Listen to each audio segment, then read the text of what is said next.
ఈ అరటిపండు అనేది ముఖ్యంగా గ్యాస్ రాదు, తేలిగ్గా డైజెషన్ అవుతుంది, తక్షణ శక్తిని ఇస్తుంది, మంచి పోషకాలని, ఎక్కువ పొటాషియంని ఇస్తుంది.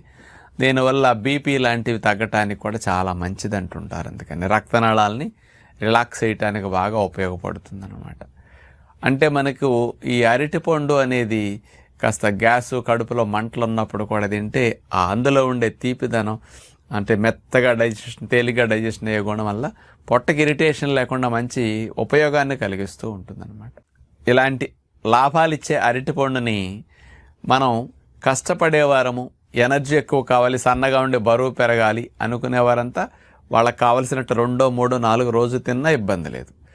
మిగతా వారు మాత్రం ఈ ఎక్కువ శక్తినిచ్చే అరటిపండు తిన్నప్పుడు బరువు ఎక్కువ ఉన్నవారు, షుగర్ ఎక్కువ ఉన్నవారు ఇతర తీయటి ఫ్రూట్స్ని కట్ చేసి ఇది ఒకటి తింటే సరిపోతుంది అన్నమాట. అది ఇప్పుడు